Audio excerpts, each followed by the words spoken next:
management, and all the provincial Treasury staff who contribute towards the compilation of the speech and will be delivering on the commitments which I have tabled here today. To the entire team at the Ministry, I want to thank you for your support, your guidance, and your continued encouragement in a portfolio that is sometimes very difficult and very negative and doesn't make you the most popular member of the Provincial Executive.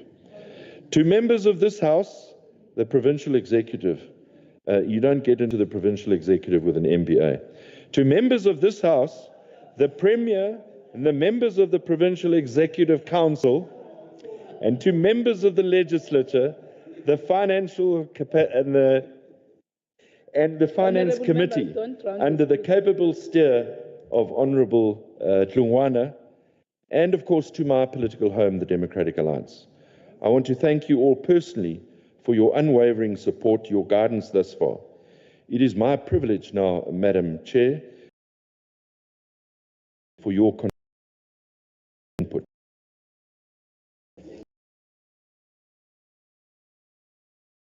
We are now going to call the chairperson of the Portfolio Committee of Finance, Honourable M.E. Tlungwana, for 10 minutes.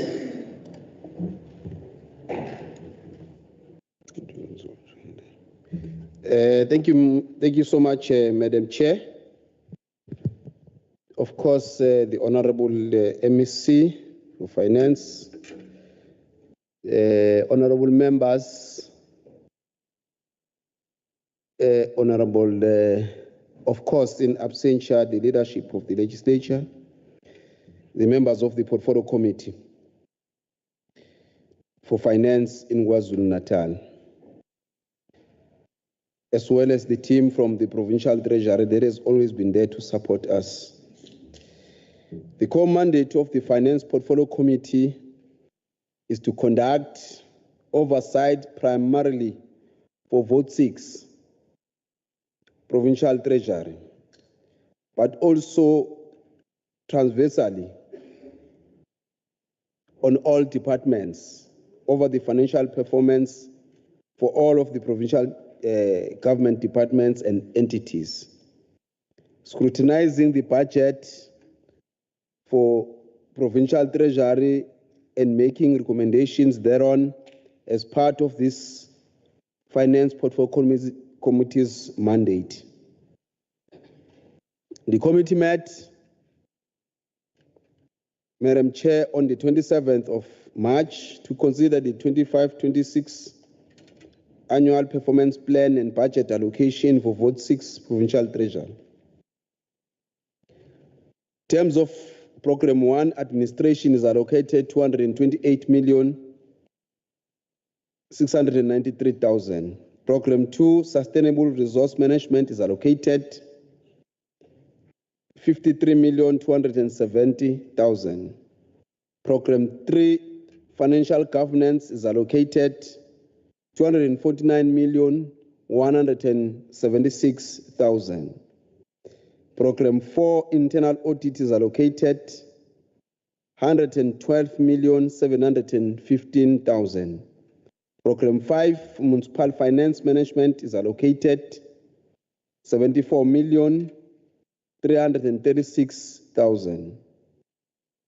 As I conclude, Chair, the majority of members of Finance Portfolio Committee voted in support for the 2025-2026 Annual Performance Plan as well as budget for Vote 6 Provincial Treasury.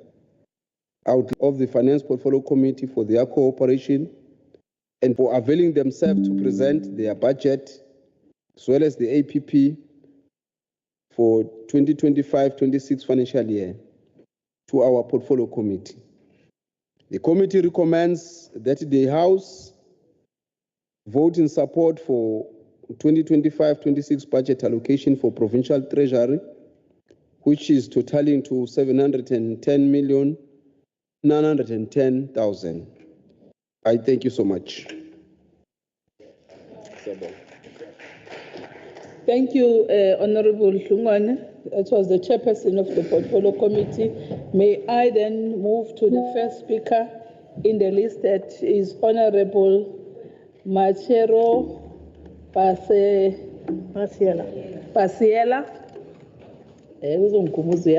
For 8 minutes from MKP. Thank you, Madam Chair. I greet my President, Jacob Zuma, our party leader, Nkosi Xilisa, and our ground forces, our members, and our leaders. In particular today, I'd like to monitor on how to monitor finance, evaluating departments, placing in order systems, administration, financial governance. I'd like to reiterate the MKP policy, and that is when there is no service delivery to the poor, and when the poor remain poor, and when it is foreseen that even at the end of this financial year, the same people who haven't had water will still not have water. The 700 and some odd pit latrines in Zululand will only see 29 repaired. Classrooms which are overcrowded will not see any prefabs.